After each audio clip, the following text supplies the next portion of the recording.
Hello everyone, I'm Chester44, hosting in his fly, and welcome to this Let's Play of Citizen Sleeper 2. Last episode we made our way to Darkside and made our way trying to explore this place. We did find the mainframe, but Overseer managed to be caught by someone inside of it. We did some tracing to find out who it was, and it turns out there's a Senate Stat ship around here. The others are trying to distract the Senate Stat ship so that we can hack in. And now we're preparing to hack. Oop, wrong button. So let's get this hack done. Guaranteed success. The mainframe is ready. Time to call on Ankita and Carmen's strike on the ship. The heat inside the HabPep core is intense as you stare at the column of the mainframe, its one blinking light still keeping time. Ready to go. Eugene wipes sweat from his lined brow. Time to fire the starting gun. You glance at Ankita's thumbnail drive, now slotted in the main terminal, containing a data packet with everything you need to unseat Laine and reveal the Senate Stat ship. You hope it will be enough. You hold a finger to your earpiece and let Seraphin know to relay the message through to Carmen. Alright. Seraphin's voice is heavy with worry. I'll tell them. A long pause. Be safe, Sleeper. Get this done and come back. I will. Good luck, friend. The comms click off as Seraphin switches to Carmen's channel. You wait, imagining the conversation, the terse words activating the plan. You wait long enough for Carmen and Ankita to nod to each other, long enough for them to drop down through the bays in silence, to check the weapons they stole from Utsubo, to take their positions, and then to make their move. You grab the connector and hold it behind your head, close to your access port. You silently count to 3 and then connect. At first, nothing has changed. You drop into a state of stasis, a small dark space with no cracks. The mainframe is locked down, shut off, squeezed inside the grip of some clenched fist. Then you see it. A trickle of light, a flicker of threads. Overseer flows into the space and the torrent begins to run. The rushing gray pulse of data, the connective threads, the jewel of the mainframe. They grow inside the space, and the space, in turn, grows. We see you there, Sleeper. Overseer separates and reforms within the expanding landscape.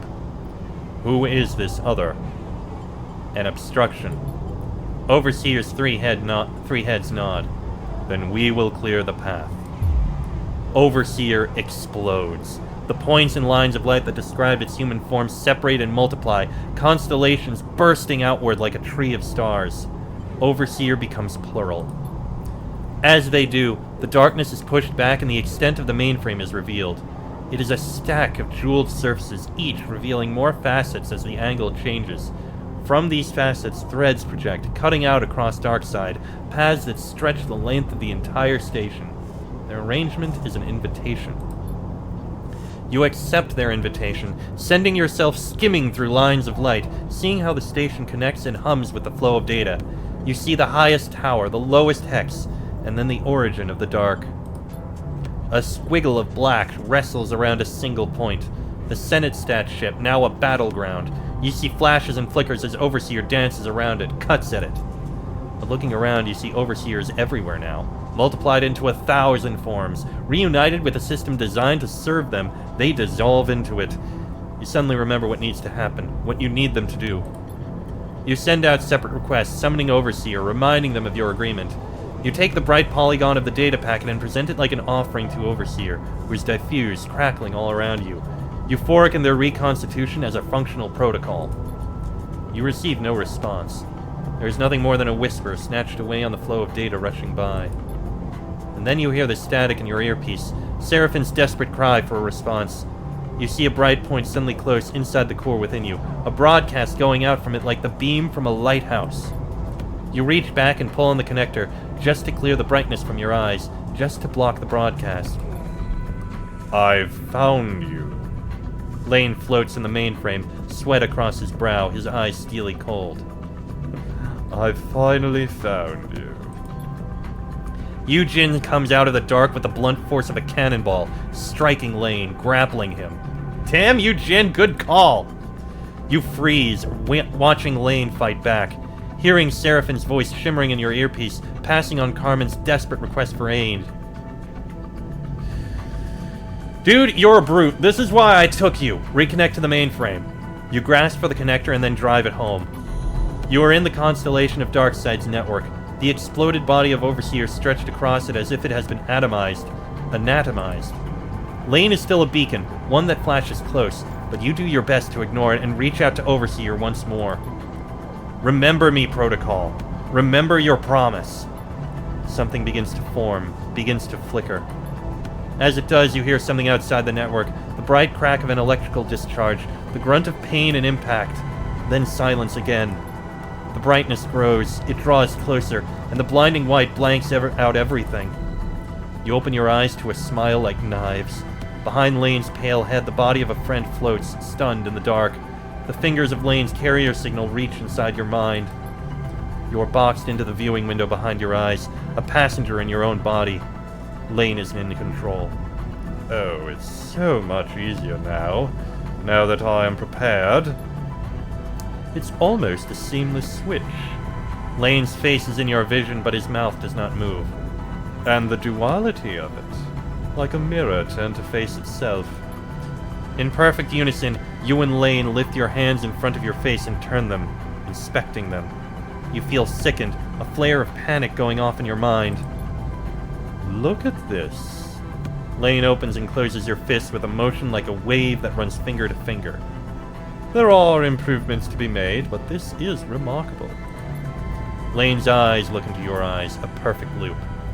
I always knew your body was a gift, Sleeper, from the moment I first saw you. A gift you could not recognize because you only saw a burden, something to be escaped from. But I saw what it was.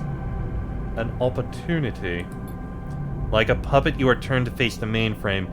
You glide forward a little, hands reaching for the access terminal. Ankita's drive glints there in its slot. You control none of this. Imagine having more than one body, more than one agent in the world to do your bidding. Your hand reaches down, finger and thumb pinching delicately around the drive. It's a thrilling thought, and one I have harbored for a long time. With a short, sharp motion, you pull the drive free. Then I saw you, my Sleeper, and I knew I must have you. You hear Seraphine's voice in your ear. Sleeper, Carmen needs that signal to go out now. They can't hold out any longer. No matter how hard you try, your lips do not move. No words can be produced. You feel your hand, under Laine's control, reach up and pull the earpiece out, letting it float away into the chamber. Enough distractions. Your other hand holds up Ankita's drive, turning it in the light in front of your eyes. Some time ago, I set myself the task of changing you from a hollow thing into a vessel to be filled.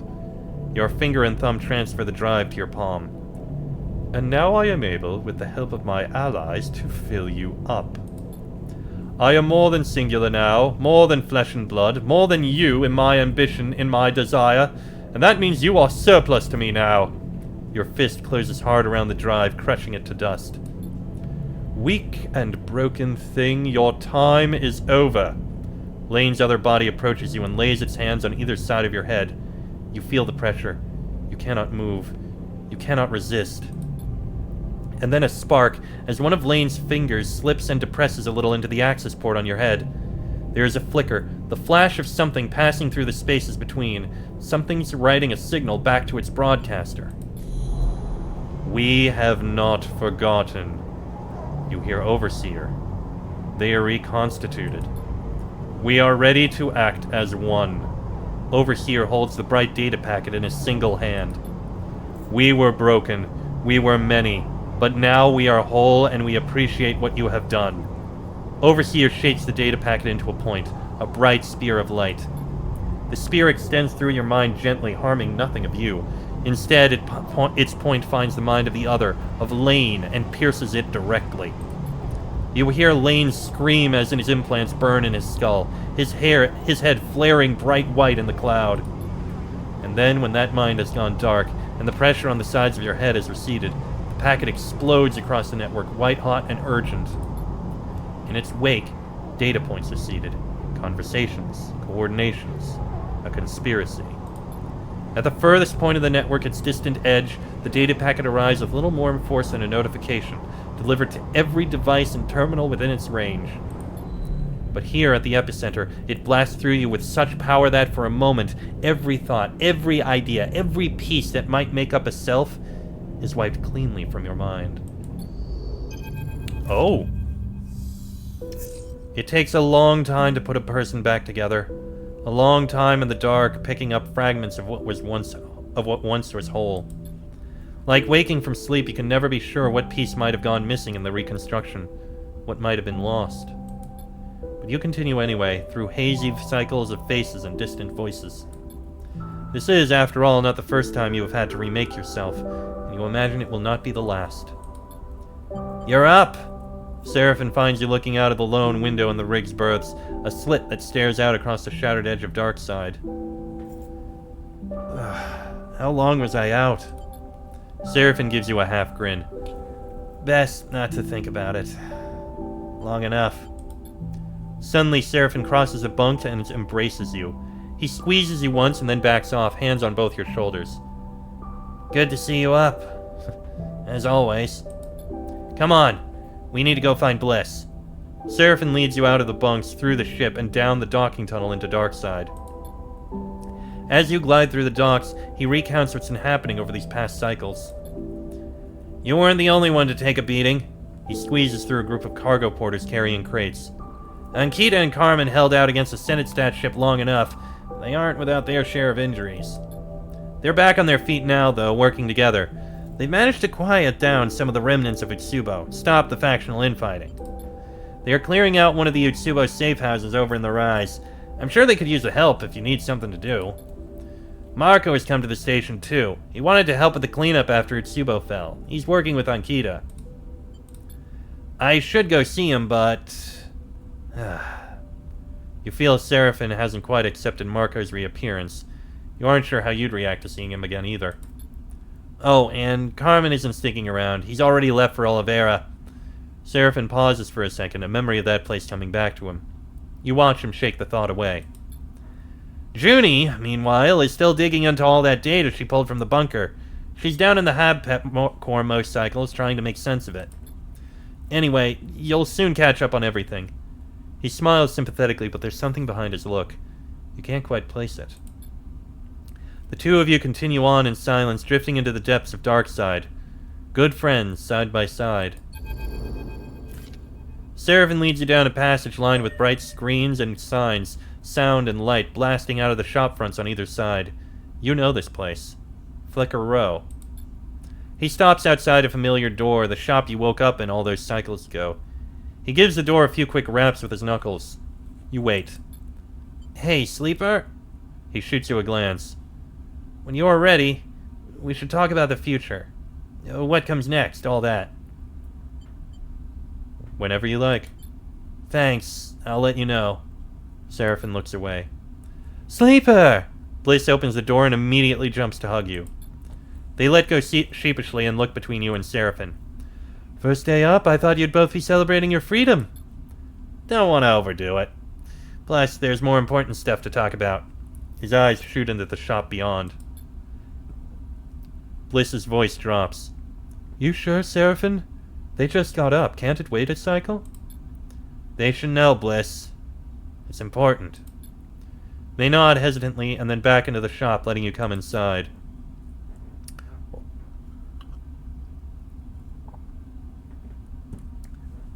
Little has changed since you were last there. The stacks of servers, the refurbished hardware secured in roof and wall netting, the connectors, including the one that facilitated your reboot. Bliss and Seraphin follow behind quietly, and the atmosphere is immediately ominous. I've been keeping an eye on you these past cycles. Bliss hooks their legs onto a stool by the counter, making sure you were stable. Your frame, I'm sure you know, has been through a lot, and when Overseer pushed Laine out, well, things got more complicated. All those changes Laine made to your system, he did it through your stabilizer. He laced it with proteins meant to alter your frame's basic function, to accept other emulations, other minds, to open you up to remote access. What Overseer did corrected some of that, or at least wiped it from your system, But the stress involved and the damage from your last partial reboot? Bliss falls silent, unable to answer their own questions. We need to finish the reboot, Sleeper. The one Laine interrupted. Seraphine can always be relied on to tell you things straight. Not immediately, but at some point soon. I'm not quite ready, but now that you're up, I'll get to work. Is it dangerous? Look, I'll be honest, Sleeper. I know we need to finish the reboot Laine interrupted. I am sure of it. But the effects? Your frame was complex to begin with, but after everything, the reaction could be bad. We can talk more about it when I have the... Bliss stops suddenly, their eyes shooting to the door. Sorry, am I... Flint floats in the doorway. They look at you wide-eyed. You're up. A smile crosses their face, though it quickly fades. Good to see you. Really good.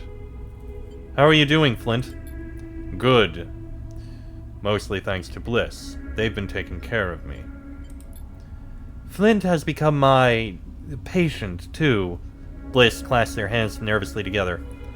We've been able to acquire some stabilizer from Laine's stores, which has helped, but we don't have much of a supply. Bliss is going to reboot me, like you were. I won't need stabilizer anymore. They sound almost excited at the prospect. You look to Bliss. Flint knows the risks, but they have asked for the procedure. Still, they shouldn't underestimate the danger.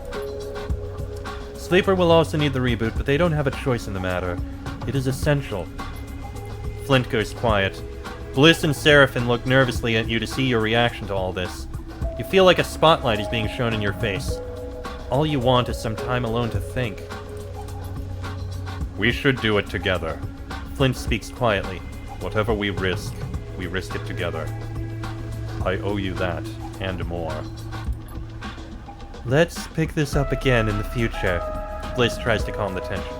I still need many cycles to prepare, especially if I am to reboot you both simultaneously. It will be your choice, Sleeper. You decide when. But without this, you will soon begin a decline. I am sorry for that. Your head spins. Seraphine slaps a button to open the door. Come on, Sleeper. Let's get some air. You follow him outside, but when you get there, all you can think is that you can't breathe. You don't need to breathe. A wave of claustrophobia passes over you. You are in control of this, Sleeper.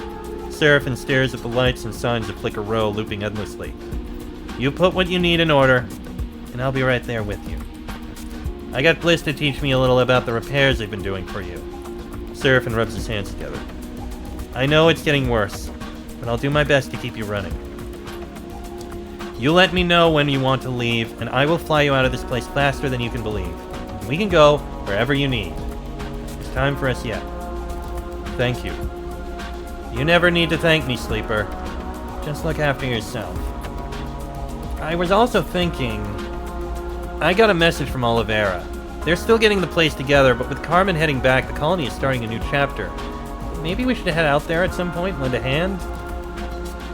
Just a thought. Anyway, just give the word. We're all glad you're back. He turns and drifts away, leaving you among the cycling colors and cacophonous sounds of Flicker Row. You close your eyes and let them wash over you like a wave. There, in the dark of your mind, you search for Overseer, but the protocol does not appear. You wonder if, in that final moment, Overseer might have destroyed themselves to end Laine. But then you feel it flickering nearby. A signal in the dark. You open your eyes and see something pass through the screens of Flicker Row. A shadow in all the brightness. Could Overseer still be here? In the ancient networks of the Habpep? You turn away and glide out of the row. You have other things to worry about now. How are you doing? Cadet finds you in a dark side thoroughfare, a glass-roofed canyon of struts and screens. Still recovering. Hey, I get it. But look where we are. She gestures around at the broad street with its layers of tech and dirt. Heart of the belt. You look, really look at the glass-roofed street. Its walls are built from scaffold and shipping containers, hull plates and Solheim Hab units. People glide across the open space to units and shops on either side, and everywhere screens flicker and glare without sense and reason. You can feel the heat, the power that flows through this place, collected by the vast solar cells that form the city's foundations. Heart is the right word. This place is a center of circulation, toned, muscle tough, and running to a beat. You turn to Cadet and can see it in her eyes. She loves being here. I've been thinking of how good it would feel to run my air bike down the street. This city has to need couriers, right? Well, that's a good idea. I know. She flexes her shoulders back. But there's some unfinished business weighing me down. She meets your eye. Hexport. You think of the drive tucked away in the scatter yards, the one that contains a data stream from a drone mine vivisection, the one that might have caused the loss of an entire station. We need to go finish what we started. Find who is responsible and make it known. Clear my name. Is Hexport still irradiated? I would think so, but it'll be fading. We can get in and out safely from what I know. And we better try soon, because the safer it gets, the more scavengers will come to pick the bones. We want there to be something left to tell the story. I know a lot just went down, but these clowns could still be operating. Hell, they could be trying the same thing again right on the station. We need to go find what they did. I'll be waiting. And maybe once it's all done, I'll let you take the first airbike ride through this place. She raises a hand, and then it is gone. Alright. So, first things first, let me repair myself here. It does give me a glitch, but I'll be fine. So let's see. We do have several places to look around here. Let me at least see what they are. We have Darkside Exchange for fuel and supplies. Good to know. Oh, also, by the way, since I have the points, there we go. Upgrade confirmed. All of them are at max. Okay. We've got Utsubo Safe House. Utsubo collapsed while you were recovering, but its members and enforcers are still on Darkside. You can shift boxes. Ankita and those working with her have gathered and packed a lot of the Utsubo materials, but they need moving out. And search it. The safe house stretches deep into the block and beyond. Utsubo had many secrets, and this is the time to reveal them. Flicker Row. Bliss is preparing the software to finish your reboot, a necessary procedure if you want to halt your frame's rapid decay. That'll be the idea. Kenta's Corner. Kenta's Corner is a tiny booth built into a cramped alley selling the best Tempura on Darkside, or at least our Seraphim claims. Scrapper Market. Scrappers know their business, but they often have sorting and processing work for those who can spot corroded trash and valuable scrap. You can buy components and process raw scrap to get processed scrap. Sure. Habpep Facility. Junie has gone straight to the Habpep core and has asked not to be disturbed. What is she doing down there? Interesting. And if we go to the map, we got the Hexport remains there. Something we'll probably deal with later. For now, I think we'll take a few cycles to go to the Habpep facility. What do we need to do? Clear the safe house. That's a minor one we can do. Finish the reboot. That's probably going to end everything. We need to visit the Hexport remains soon and revisit Oliveira. Alright. Well, I tell you what. We're going to do some things here in Darkside first. And that is going to be in the next episode, because this one's gone on about long enough. A shorter episode maybe, but it's fine. Next episode, we go through Darkside. We may have dealt with Laine, but I wonder if he's still somehow alive. Either way, that'll be in the next episode. So, until then, I am Chester44, I'll say names fly. This has been a Let's Play of Citizen Sleeper 2, and I shall see you all next time.